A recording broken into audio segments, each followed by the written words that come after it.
बिस्मिल्लाहिर्रहमानिर्रहीम। अस्सलाम वालेकुम नाज़रीन, क्या हाल चाल है। उम्मीद है आप जहाँ जहाँ भी होंगे खैर खैरियत से होंगे और अल्लाह ताला आपको सबको पूरे पाकिस्तान को अपने हिफ्ज़ अमान में रखे।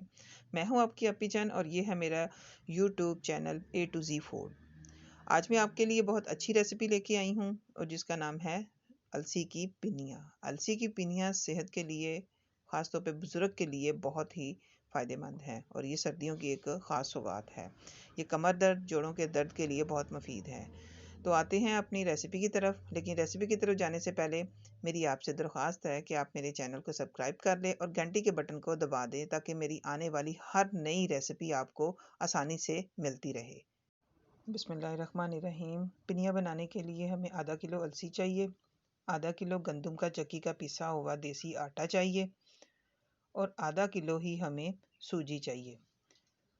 और उसके साथ हमें तकरीबन 3 पाव सरसों का तेल चाहिए और 3 पाव हुई गुड़ चाहिए। बिस्मिल्लाहिर्रहमानिर्रहीम। अब मैंने एक कढ़ाई ले ली है, इसके अंदर आधा किलो जो अलसी के बीज लिए थे उसको अच्छी तरह मैंने भून लेना है और चूल्हे की आंच हल्की रखनी है। तो ये देखें, अब ये आहिस्ता आहिस्ता भुनना शुरू हो गए हैं और इसके भूनने के तकरीबन टाइम जो है 5 से 7 मिनट है, ज़्यादा नहीं है। और ये उस वक्त तक भूनना है जब तक इसमें अंदर से चटने की आवाज़ें ना आना शुरू हो जाए। जो ही ये चटने की आवाज़ें आए तो इसको मैं उतार लूँगी और फिर इसको अच्छी तरह पीस लूँगी। बिस्मिल्लाहिर्रहमानिर्रहीम। अब उसी बर्तन के अंदर देसी गंदम का जो आटा है वो लेके उसको हल्का हल्का फ्राई करना है। इसकी फ्राई करने का टाइम तकरीबन 5 मिनट है और उस वक्त तक हल्का हल्का इसको फ्राई करते रहें जब तक इसका कलर चेंज ना हो जाए और इसमें से खुशबू आना शुरू हो जाए और इसको अब बर्तन में निकाल दें। बिस्मिल्लाहिर्रहमानिर्रहीम।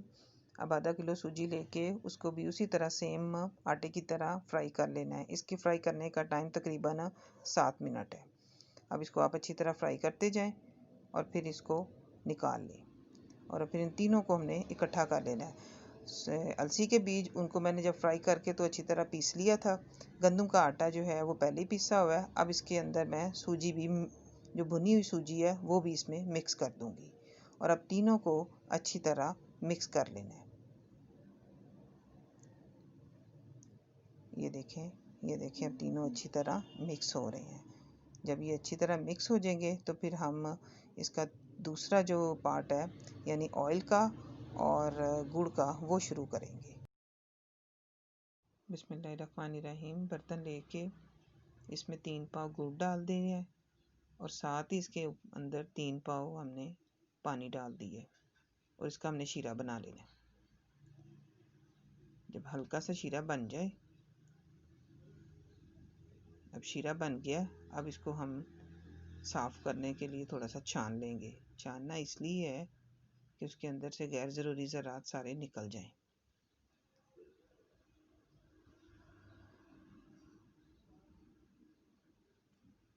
इसमें आपने गुड़ जो है देसी इस्तेमाल करना है। सफ़ेद गुड़ जो है ना वो पिनिया बनाने के लिए सही नहीं होता। देसी गुड़ जो है वो बिल्कुल सहज, ये देखे ज़र्रे निकल गए हैं, जो गैर ज़रूरी ज़र्रे थे वो निकल गए। अब इसको दोबारा हमने बर्तन में डाल देना है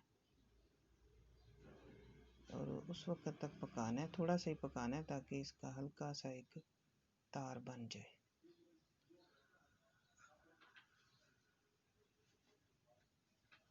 और आँच हमने हल्की रखनी है।